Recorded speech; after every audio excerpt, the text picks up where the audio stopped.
Hello guys, welcome back to my channel earth mom reactions. मैं हूँ ज्योति और welcome है आप सभी का मेरे चैनल में। चैनल में नए हैं तो मेक श्योर चैनल को सब्सक्राइब ज़रूर कीजिए। वीडियो पसंद आई तो लाइक भी करिए। कमेंट सेक्शन में कमेंट करके ज़रूर बताना कि आप सबको वीडियो कैसा लगा। ऑल्सो आप लोगों को यहाँ पे एक बेल नोटिफिकेशन मिलेगा, इसको भी हिट कर दीजिए ताकि मेरे आने वाली हर वीडियो का नोटिफिकेशन आप सभी को सबसे पहले मिल जाए। जल्दी से आप लोगों को मैं दिखाने वाली हूँ एक बहुत ही ब्यूटीफुल और एंटीक आइटम जो कि बहुत ही रिजनेबल प्राइस पर आपको मिलने वाली है। वो है ये सिल्वर एंकलेट्स जो कि बहुत ही ज़्यादा मॉडर्न तरीके से बनाई गई है। तो अगर आप चाहें तो इसे वेस्टर्न में, चाहें तो एथनिक वेयर के साथ पहन सकते हैं। इसका लिंक मैं कम्युनिटी सेक्शन में पोस्ट कर दूंगी और अपने कमेंट में भी पिन कर दूंगी। मैं ऑलमोस्ट 1 मंथ से इसे यूज़ कर रही हूँ और इसकी पॉलिश एज इट इज़ है और बहुत ही ज़्यादा सुंदर लगती है। तो जल्दी से जाइए और इसे बाय कर लीजिए। चलिए इसी के साथ वीडियो में हम लोग बढ़ते हैं आगे। थप्पड़ इतने थप्पड़ के मैं कमेंट्स पढ़ के परेशान हो गई कि भैया ये कहाँ से खबरें आ रही हैं। ऐसे कौन से सीसीटीवी कहाँ पे लगे हैं कि जहाँ से थप्पड़ की न्यूज़ सोशल मीडिया पे चल के आ गई है। किसने किसको थप्पड़ बजाया, किसने किसको थप्पड़ बजाया। बस कुछ कमेंट्स में 4 लाइनें आती हैं और उन 4 लाइनों पे ऐसे मोहर यहाँ पे लगती है। ऐसे तो अगर कमेंट के बेस पे एक एक रिएक्शन मैं पर्सनली देने लगी ना तो जाने कितने लोगों के, कोई अड़ोसी बन के आता है, कोई पड़ोसी बन के आता है, कोई ऑफिस का बन के आता है, कोई कहीं का बन के आता है और इतनी आलतू फालतू की बातें करके चले जाते हैं। लेकिन मैं अपने चैनल पे मेक श्योर करती हूँ कि सोशल मीडिया पे दिखने वाली चीज़ें जिनके रेफरेंस हो मेरे पास उन्हीं पे मैं बात करूँगी। तो यहाँ पे थप्पड़ कांड के बारे में बात करते हैं ना। आज मुद्दा लेटेस्ट वाइटी का यही है। अब हुआ क्या कि सरिता जी जेठू जी के यहाँ मुच्छड़ एंड फैमिली पहुँच गई। अच्छा, सरिता जेठू जी के घर का भी एक अलग ही ऑरा है। जब इनके घर में क्रिएटर्स इकट्ठे होते हैं तब इनके घर में कोई ना कोई घटना घटित हो जाती है। घटना घटित हो चाहे ना हो, लेकिन उस घटना की कहानियाँ ज़रूर बन जाती हैं। जैसे कि पहले वाली घटना की बनी थी बंद कमरे का राज। क्या हुआ था उस बंद कमरे के अंदर। बाद में जब सब चीज़ें सामने आई तो खोदा पहाड़ निकला चूहा कि उस बंद कमरे के अंदर क्या था क्या नहीं था। अब उसके बाद वापस से जैसे ही जगत परिवार के कदम फिर से उनके घर पे पड़े, फिर से उनके घर का बंटाधार, फिर से उनके घर की नई नई कहानियाँ आ रही हैं कि उनके घर में ये हो गया, उनके घर में वो हो गया, दिल्ली में ऐसा हो गया, दिल्ली में वैसा हो गया। भाई दिल्ली में क्या हो गया? क्योंकि अगर बात करें मुच्छड़ भैया के व्लॉग की तो मुच्छड़ भैया ने तो दिल्ली में कॉन्टिन्यूएशन में व्लॉग बनाए हैं। जब वो ऑफिस गए थे बेहोश टॉक के, वहाँ का व्लॉग बनाया। उसके बाद वो हाइप वाले ऑफिस, उसके बाद वो हाइप के ऑफिस में गए, उन्होंने वहाँ का व्लॉग बनाया। उसके बाद वो जेठू सरिता जी के घर गए, उन्होंने वहाँ का व्लॉग बनाया। साथ में उनके एक छोटा सा बच्चा था, वो दिल्ली में मारपीट करने गए थे या दिल्ली में वो थप्पड़ बजाने गए थे। अब अगर बात करें यहाँ पे जगत भैया की कि जगत भैया दिल्ली गए। अब जगत भैया दिल्ली गए या नहीं गए मुझे तो पता नहीं, क्योंकि मेरी तरफ से सीसीटीवी की कोई भी कैमरे नहीं लगे हुए हैं जगत भैया की गाड़ी में कि मुझे जगत भैया की लोकेशन एग्जैक्ट पता चल जाए कि जगत भैया की गाड़ी अब कहाँ पे रुकी है, अब जगत भैया की सवारी कहाँ पे रुकी है। तो मुझे इस चीज़ के बारे में कुछ नहीं पता कि जगत भैया दिल्ली थे या जगत भैया चंडीगढ़ थे, क्योंकि जगत भैया के हिसाब से तो जगत भैया चंडीगढ़ थे और उसके बाद वो अपने घर भी आ गए। लेकिन सोशल मीडिया पे जो कमेंट सेक्शन में मुझे मिल रहा है कि वो दिल्ली गए थे, तो भाई मुझे कहीं से दिल्ली का कोई सबूत ला दो। इंस्टा पे डीएम कर देना कि वो दिल्ली में गए थे या वो कहाँ थे, अगर आपके पास कुछ है, क्योंकि बिना रेफरेंस के मैं यहाँ से कुछ भी बात नहीं कर सकती। ठीक है, तो मुझे तो नहीं पता, ना ही मैंने कोई कैमरे लगाए हैं कि वो दिल्ली थे या नहीं थे। चलो 1% ही बोलते हैं कि मान लिया, एज्यूम कर लिया, आजकल एज्यूम बहुत चलता है, तो एज्यूम कर लिया कि जगत भैया दिल्ली भी थे। तो अब इसके कौन से सबूत हैं कि जगत भैया जो है वो मुच्छड़ भैया से मिले हैं? इस चीज़ के क्या सबूत हैं? एक तरफ जब ऑलरेडी इन लोगों का मैटर लीगली चल रहा है, और according to again social media के प्यारे प्यारे सब्सक्राइबर के कि जगत भैया हियरिंग पे भोपाल जाते भी रहते हैं, तो भोपाल शहर कम पड़ रहा है उनके लिए बात करने के लिए कि वो लोग अब दिल्ली में जाके बात करेंगे। दिल्ली में वो कितने दिन रुके थे, कितने दिन वो लोग वहाँ रुके थे और बैक टू बैक उनके कितने सारे काम थे। इस भीड़ में जो शहर अनजाना है, जिस शहर के हम रहने वाले नहीं हैं, उस शहर में जाके हम पहले किसी से मिलने के बाद हम किसी से हाथापाई करें। जगत भैया को कैसे पता कि जो मुच्छड़ भैया हैं वो कौन से होटल में रुके हैं, कितने बजे वो कहाँ गए हैं? मतलब मुच्छड़ भैया ने क्या जगत परिवार के पूरे फैमिली मेम्बर्स के सीसीटीवी लगा रखे हैं? या फिर जगत परिवार ने जगत भैया के सीसीटीवी लगा रखे हैं कि इन लोगों को एक दूसरे की लोकेशन के बारे में एग्जैक्ट पता होगा कि इस समय पे ये यहाँ है, इस समय पे ये यहाँ है। अगर जगत भैया 1% जगत भैया उनसे मिलने भी गए तो उन्हें कैसे पता कि मिलना कहाँ है? कैसे पता? जब तक सामने वाला खुद अपना एड्रेस, अपनी चीज़ें नहीं बताएगा और खुद सामने से मिलने में इंटरेस्टेड नहीं होगा, सामने वाला उससे मिल कैसे लेगा? और अगर वो सामने वाला उससे मिल रहा है, एड्रेस दे रहा है, इसका मतलब फ़ोन पे एक दूसरे के साथ कांटेक्ट में ये लोग हैं। इतना भसड़ मचने के बाद भी एक दूसरे के साथ ये लोग कांटेक्ट में है, तभी तो एक दूसरे को अपनी लोकेशन बताएंगे कि मैं यहाँ हूँ, मैं यहाँ हूँ। दिल्ली इतना सा नहीं है, दिल्ली इतना सा है, इतना सा। एक नॉर्मल इंसान भी वहाँ जाए ना तो दिल्ली की सड़कों में खो जाएगा, उसको पता नहीं होगा कि मैं कहाँ, कौन से गली नुक्कड़ में, कौन से फ्लाईओवर के नीचे पहुँच गया हूँ। इतना सा नहीं है दिल्ली। खुद मुच्छड़ भैया अपनी वीडियो में बता रहे थे ना कि दिल्ली आके तो उन्हें खुद सड़कें, रोड नहीं पता चल रही थी, याद कर रहे थे अपने भोपाल को वो। तो जगत भैया को उनका एड्रेस कैसे पता कि जगत भैया उनसे वहाँ मिलने चले गए? और अगर मिलने चले गए तो उसका साफ मतलब है कि फिर ये लोग आपस में कांटेक्ट में हैं, आपस में एक दूसरे को फ़ोन करते हैं। और उसके बाद बात ये आ रही है कि थप्पड़ मार दिया। कहाँ मारा? सरिता जेठू जी के घर पे थप्पड़ मारा तो ठीक है, जहाँ इतने सारे सवाल सरिता जेठू जी से किए ही हैं, तो सरिता जेठू जी आपका घर एक बार फिर से बदनाम हो गया थप्पड़ कांड से। एक बार बंद कमरे के कांड से बदनाम हुआ था आपका घर, और अब आपका नया घर भी फिर से गंदा हो गया। पुराना घर आपने चेंज कर दिया, अब नए घर में एक और गंद पैदा हो गई कि आपके घर में लोगों के साथ हाथापाई भी होती है, कि आपके घर में कोई आ रहा है और दूसरा बंदा वहाँ से पिट के जा रहा है। आपका घर है या फिर अखाड़ा है कि किसी की भी हिम्मत है किसी को मारने की? तो प्लीज़ आपसे सच की उम्मीद हम कर सकते हैं, क्योंकि आप गुमराह करोगे इस चीज़ की उम्मीद हम आपसे नहीं करते। तो आप सच बताओ कि आपके घर में क्या जगत भैया आए थे और आपके घर में मुच्छड़ भैया ने क्या जगत भैया को मारा था? ऐसा कुछ इंसिडेंट आपके घर पे हुआ था? और अगर आपके घर के अंदर ये इंसिडेंट हुआ तो फिर आप अपने घर के मेहमानों को तो भगवान कहा करते हैं। आज तो शॉर्ट भी आया है, तो आपके घर आया हुआ हर इंसान अगर मेहमान है तो आपके मेहमान के साथ हाथापाई आप लोगों की मौजूदगी में कैसे हो गई? और आपके घर का एड्रेस कैसे पता चल गया? क्योंकि इन लोगों ने घर चेंज किया है गाइज। इनके पुराने घर का एड्रेस पता हो इन्फ्लुएंसर्स को, चलो ये समझ में आता है, लेकिन इनके नए घर का एड्रेस कैसे किसी के पास पहुंचेगा जब तक ये सामने से अपना एड्रेस नहीं देंगे? अभी थोड़े दिन पहले ही इन्होंने अपना एड्रेस चेंज किया है। इनके घर पे मुच्छड़ एंड फैमिली तभी पहुंची होगी ना जब इन्होंने उनको एड्रेस दिया होगा, और इनके घर पे जगत भैया भी तभी पहुंचे होंगे जब इन्होंने जगत भैया को भी एड्रेस दिया होगा।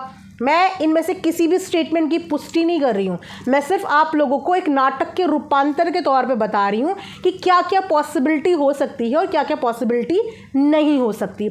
हर हाल में अगर ये लोग मिले, थप्पड़ बजे, तो पॉसिबिलिटी ये है कि ये दोनों एक दूसरे के साथ कॉन्टैक्ट में है, ये लोग स्टिल एक दूसरे से बात करते हैं। लेकिन आज की डेट में इतना कमज़ोर कोई नहीं होता कि आप किसी के ऊपर हाथ उठा लो। फिज़िकल अब्यूज़ नहीं कर सकते आप। हर चीज़ के लिए नियम, कानून और लॉ बने हुए हैं। और जो एक छोटी सी बच्ची और अपनी बीवी के साथ, अपनी फैमिली के साथ अपने शहर से दूसरे शहर पे गया है, तो वो किसी को थप्पड़ बजाने नहीं गया होगा, वो वहाँ पे लड़ाई झगड़ा करने नहीं गया होगा, वो वहाँ पे इंसान अपना काम करने गया था। और कितनी जल्दबाजी में उन्होंने अपने सारे काम निपटाए हैं, ये तो हमने व्लॉग से देखा ही है। तो मुझे बस ये बताओ कि ये नाटक की रूपांतर कहानियों सुन के कैसे आप लोगों के दिल को झूठी कहानियों से सुकून मिल जाता है? जो आप कमेंट सेक्शन में मेरे पे कमेंट करने आ गए हो कि जगत भैया के थप्पड़ बज गया, अब आप क्या बोलेंगे, अब आप क्या बोलेंगी? कहाँ बजा थप्पड़? जिसने थप्पड़ बजाया उसने आके बताया, या जिसके थप्पड़ बजा उसने आके बताया, या फिर आप लोगों के पास कोई रिकॉर्डिंग, कोई सीसीटीवी, कोई फुटेज आ गई? ऐसा कुछ आपके पास आया? थोड़ा सा लॉजिक्स पे भी बात किया करो। किसी को किसी की लोकेशन नहीं पता होती। अगर मान लो दोनों एक समय पर दिल्ली के अंदर थे भी, तो इसका मतलब ये नहीं है कि दोनों दिल्ली में मिले हैं। और अगर दिल्ली में मिले हैं तो जब थप्पड़ बजाने चाहिए थे तब तो मुच्छड़ भैया एंड फैमिली ने थप्पड़ नहीं बजाए, तब तो मुच्छड़ एंड भैया फैमिली ने कोई स्टैंड नहीं लिया जिस समय पे बजाने चाहिए थे। अब जब इस बात को 8-9 महीने हो चुके हैं, दोनों ही अपनी अपनी ज़िंदगी में मूव ऑन हो चुके हैं, अपने अपने रास्ते तय कर चुके हैं, तो अब इस वक्त पे कीड़ा काटेगा मुच्छड़ भैया को कि वो अपनी फैमिली के साथ जा रहे हैं और यहाँ पे थप्पड़बाजी करेंगे, यहाँ पे गुंडागर्दी, मार पिटाई करेंगे। ऐसा करेंगे? कभी भी कोई इंसान जब अपनी फैमिली के साथ दूसरे शहर में जाता है तो वो इस तरीके की लड़ाई झगड़े करता है? हाँ। और अगर जगत भैया को इतना ही जगत दीदी के साथ रिश्ता बनाना होता ना तो कोर्ट कचहरी तक ये मैटर नहीं पहुंचता। वो अपनी बीवी के साथ सेटलमेंट करने को बंदा राज़ी ही नहीं होता, वो आगे अपने रिश्ते में बढ़ता ही नहीं। और जिस समय पे ये पूरा परिवार पुकार पुकार के उन्हें बुला रहा था ना कि अब तुम लोग नहीं बोलोगे, अब तुम लोग नहीं बोलोगे, तो वो तब उस समय पे बोल लेता, वो उस समय पे बोल चुका होता। और जब उसको सामने से पता है कि सब सामने वाली बंदी इंटरेस्टेड नहीं है, तो फिर वो ऐसी चीज़ के पीछे क्यों भागेगा? अपना टाइम, अपनी एनर्जी और अपना जो इस समय पे लाइफ चल रही है उस लाइफ का सुकून क्यों ख़राब करेगा? अपनी वाइफ और अपनी जो लाइफ चल रही है उसका सुकून क्यों ख़राब करेगा? कोई भी अब डेस्परेट नहीं है, दोनों अपनी अपनी लाइफ में मूव ऑन हो चुके हैं। सो गाइस, मुझे नहीं पता इस कहानी की हकीकत क्या है या झूठ क्या है, लेकिन मैं अपने सब्सक्राइबर के आगे झूठी कहानी पेश नहीं करूँगी कि कोई भी कहानी मैं कुक करूँ, उस कहानी में हाँ हाँ हाँ करूँ और मैं उस कहानी के आगे बोल दूँ। जिस चीज़ में मैं श्योर नहीं होती, मैं ऑलरेडी अपनी हर वीडियो में जिसमें मेरे को श्योरिटी नहीं होती, मैं ये लाइन ऐड कर देती हूँ कि मैं इस बात की बिल्कुल भी पुष्टि नहीं करती, क्योंकि मेरे पास इस चीज़ से रिलेटेड कोई भी सबूत नहीं है। मैं बिल्कुल नहीं चाहूँगी कि किसी का भी यहाँ पे घर खराब हो एक फॉल्स नरेशन सेट करने के बाद, ठीक है? क्योंकि उंगलियां अगर जगत भैया पे उठेंगी तो उंगलियां जगत दीदी पे भी ऑटोमेटिकली बाय डिफ़ॉल्ट उठ जाएगी, क्योंकि ये झगड़ा जगत दीदी और जगत भैया का तो है ही है, साथ में ये झगड़ा सब्सक्राइबर्स का भी है। कोई इनके सपोर्टर है, कोई उनके हेटर्स हैं। अब बेफिजूल का यहाँ पे महासंग्राम हो जाए वो चीज़ें भी सही नहीं है ना? और जेठू सरिता जी को इस बात की ज़रूर क्लियरिटी देनी पड़ेगी कि आपके घर में फिर से कोई थप्पड़ कांड हो गया है, फिर से कोई नई कहानियाँ आपके घर में रच चुकी है, क्योंकि इनके आगमन के बाद वैसे ही यहाँ पे मल्टीपल कहानियाँ तय हो चुकी हैं। मल्टीपल कहानियाँ एक तरीके से देखा जाए तो आपकी ज़िंदगी में भी वो हिस्ट्री वापस से रिपीट हो गई है, जो हिस्ट्री का सेम पैटर्न आप सबके साथ भी खेला गया था।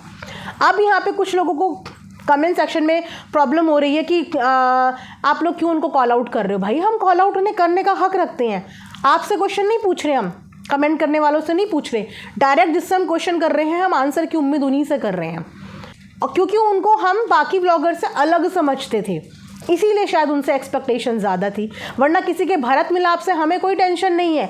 ये तो हम जाने कब से देखते हुए आ रहे हैं कि ये व्लॉगर अगर एक समय पे लड़ते हैं और इनकी वजह से ऑडियंस डिवाइड हो जाती है, इनकी वजह से ऑडियंस आपस में लड़ने लगती है, सब्सक्राइबर लड़ने लगते हैं, और उसके बाद 5-7 महीने के बाद ये एक साथ एक ही प्लेट में खाते हुए दिखते हैं। इस बात का तो इतिहास गवाह है।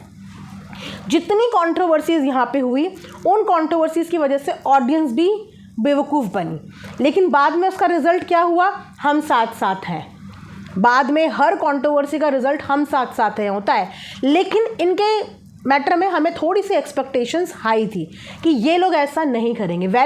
इस चीज़ से रिलेटेड मैं दूसरा वीडियो बनाऊंगी दूसरे चैनल पे, वहाँ पे हम लोग इस चीज़ से रिगार्डिंग पूरी की पूरी बात करेंगे। फिलहाल यहाँ पे मुझे थप्पड़ कांड एक्सप्लेन करना था। ऑल्सो थप्पड़ कांड में ये तो एक अलग कहानी कुक हो रही है, ठीक है? दिल्ली की कहानी एक अलग कहानी कुक हो रही है। इसके अलावा एक दूसरी कहानी कुक हो रही है कि जगत भैया ने जगत भाभी को थप्पड़ मार दिया या फिर मनीषा ने जगत भैया को थप्पड़ मार दिया। किसने किसको थप्पड़ मार दिया? मियाँ ने बीवी को मार दिया, बीवी ने मियाँ को मार दिया।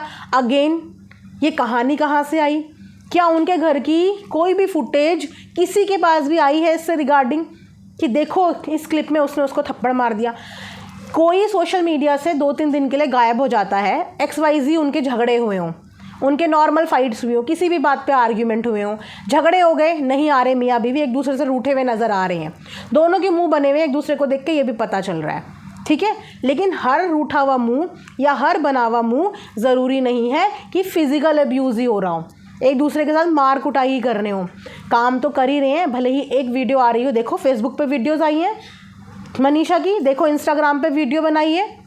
मार पिटने के बाद इंसान काम करता है क्या? मार पिटने के बाद इंसान कहता है ले अपना काम और जाओ तेल लेने, यही तो कहता है।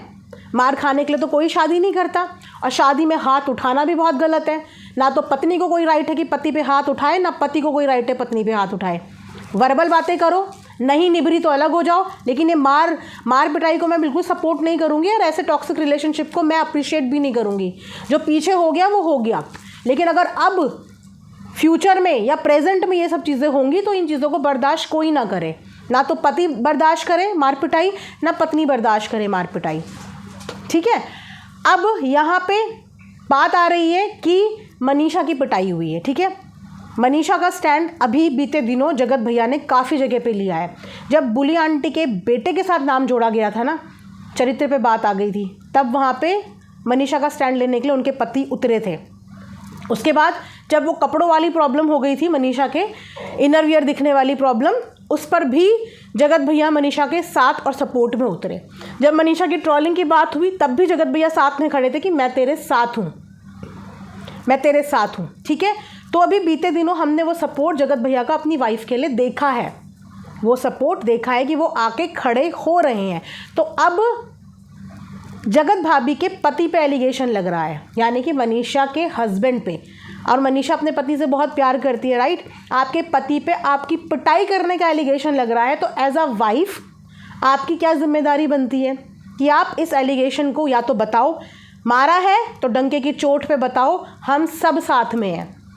हाथ उठाने को यहाँ पे कोई सपोर्ट और अप्रिशिएट नहीं करेगा, लेकिन अगर उसने कोई हाथ नहीं उठाया है और इसकी वजह से वो बदनाम हो रहा है या आपके लिए आपकी वजह से एलिगेशन लगाए जा रहे हैं, तो एटलीस्ट आपको ये चीज़ आके क्लियर करनी चाहिए कि आपके पति ने आपके ऊपर हाथ उठाया है या नहीं उठाया है। इस चीज़ को आप 4 लाइनों में कम्युनिटी में भी डाल सकती हो। इस चीज़ के लिए आप 15 सेकंड का शॉर्ट भी बना सकती हो, जैसे कि आप बाकी के शॉर्ट्स बना रही हो, क्योंकि यहाँ पे हाथ उठाने का आपके पति के ऊपर एलिगेशन लग रहा है। तो जब वो कदम कदम पे आपका साथ अब देने को तैयार है, तो अपने पति के ऊपर लग रहे झूठे इल्ज़ाम के लिए आपको भी एक पत्नी होने के नाते उनका सपोर्ट यहाँ पे करना चाहिए। ये मुझे ऐसा लगता है, वरना फिर क्या होता है ना कि बात का बतंगड़ बन जाता है, जितने मुंह उतनी बातें होती हैं। सारी बातें आप लोगों के हाथ में होती है कि अगर आप लोगों के लिए कोई नेगेटिव और कोई फॉल्स नरेशन सेट हो रही है, तो एटलीस्ट आप उस कहानी का बहिष्कार कर सकती हैं, उस कहानी को डिनाई कर सकते हैं कि इसका वास्तविकता से कोई लेना देना नहीं है। जैसे कि अभी जगत भैया आए थे और उन्होंने बोला कि थप्पड़, इसका कोई किसी से कोई लेना देना नहीं, ये वास्तविक कहानी है ही नहीं। और एक्चुअली लॉजिकल देखें तो ये कोई कहानी से कम नहीं है, ये कोई कहानी से कम नहीं है जिसका कोई लॉजिक ही नहीं है, कोई बेस ही नहीं है। तो अगर आपके साथ भी आपके पति ने ऐसा कुछ नहीं किया है, तो आप भी अपने पति की इस चीज़ों को क्लियर कर दो कि मेरे पति ने मेरे साथ कोई मार कुटाई नहीं करी, और अगर किया है तो वो भी सहने की ज़रूरत नहीं है, वो भी बताओ। फिर यहाँ पे ऑडियंस बैठी है जगत भैया को देखने के लिए, है ना। तो थोड़ा सा चीज़ों को ट्रांसपेरेंसी रखो, एक दूसरे का साथ और एक दूसरे को सपोर्ट दो। वैसे ही आप लोगों को दिख रहा होगा कि कितनी कहानियाँ कुछ सेकंड में कुक हो जाती हैं। और इसी के साथ ये रिएक्शन वीडियो मैं यहाँ पे एंड करती हूँ। आई होप कि आप सबको पसंद आ रही होगी। इसी के साथ वीडियो एंड करते हैं। Thanks for watching earth mom reactions. Bye bye, take care.